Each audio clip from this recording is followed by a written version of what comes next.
9 अप्रैल 2022 रात 12 बजे तक पाकिस्तान के वजीर आजम तो इमरान खान साहब थे।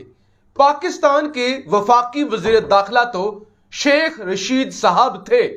लेकिन शेख रशीद साहब के होते हुए, वजीर आजम के होते हुए हुक्म कहीं और से आ रहे थे। बहुत सारी ऐसी चीजें हो रही थी जिनको तारीख के अंदर हमेशा डिस्कस किया जाएगा, और जैसे ही एक अहम तकर्री हो जाएगी और एक अहम अफसर रिटायर हो जाएंगे, उसके बाद मजीद चीजें सामने आना शुरू हो जाएंगी। और जैसे ही कोई सियासतदान जब किताब लिखेगा तो उस किताब के अंदर हमें ये इंकशाफात मिल जाएंगे कि एक 8 से 10 घंटे का दुरानिया, इस 8 से 10 घंटे के दुरानिये में ऐसे कौन कौन से वाकयात हुए जिन पर 10,000 सफ़ात की किताब लिखी जा सकती है।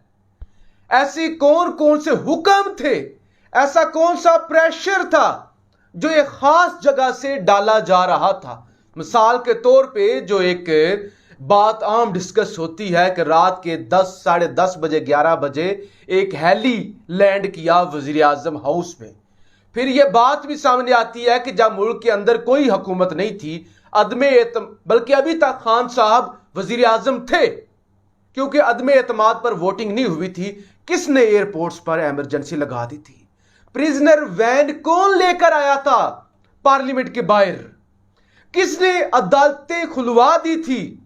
इस्लामाबाद हाई कोर्ट किसके कहने पर खुली थी? और पूरे मुल्क के अंदर इमरजेंसी नाफज क्यों हो गई थी? रेड जोन के अंदर फौज की गाड़ियां क्यों गश्त कर रही थी?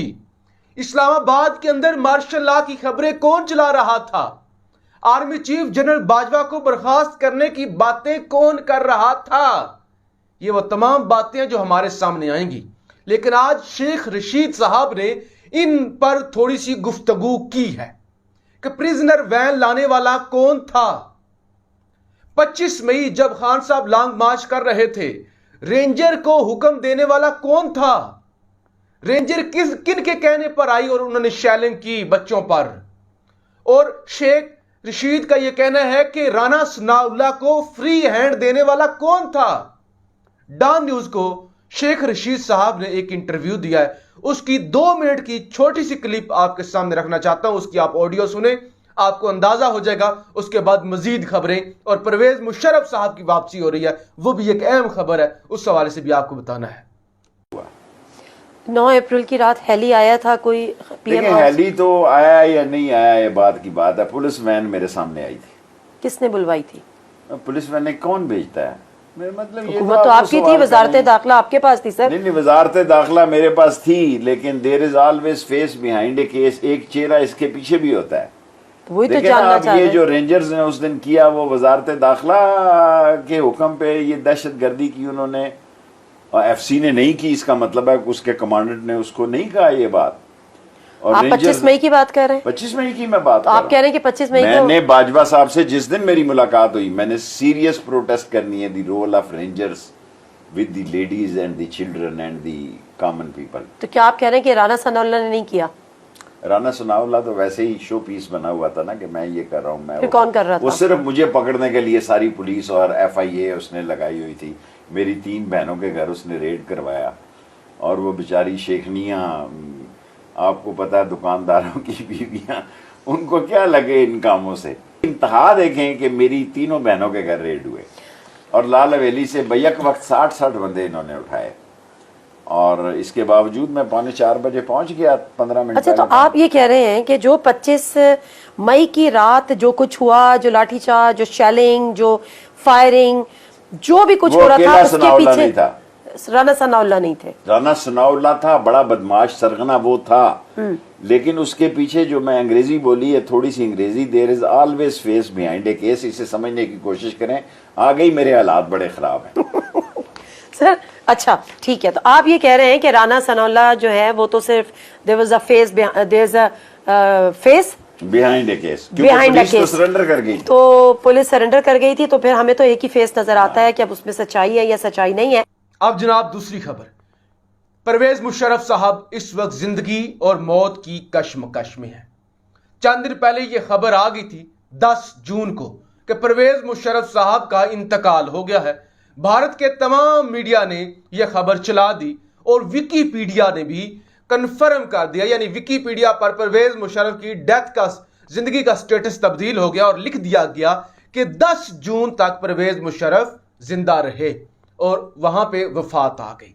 लेकिन फैमिली ने यह कहा कि परवेज मुशर्रफ साहब की हालत क्रिटिकल है, वो हॉस्पिटलाइज हैं और उनके ऑर्गन्स जो हैं वो खत्म हो चुके हैं, यानी उनके अंदर के आज़ा जो हैं वो खत्म हो चुके हैं।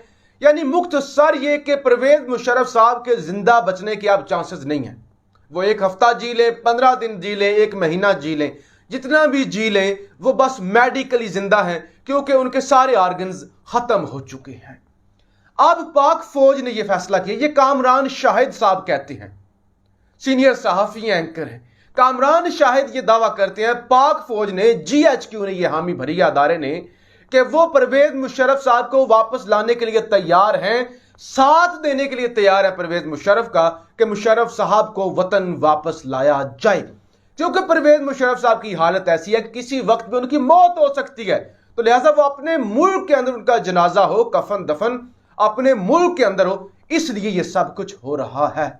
अब इंसानियत के नाते तो इससे आगे मजीद बात नहीं करनी चाहिए और हमें दुआ करनी चाहिए कि अल्लाह ताला परवेज मुशर्रफ साहब के गुनाह माफ करे, उनके लिए आसानियां पैदा करे। लेकिन इसमें बहुत सारी ऐसी चीजें आ जाती हैं जो मौजूदा हुकूमत बारहा इस पर आवाज उठाती रही है।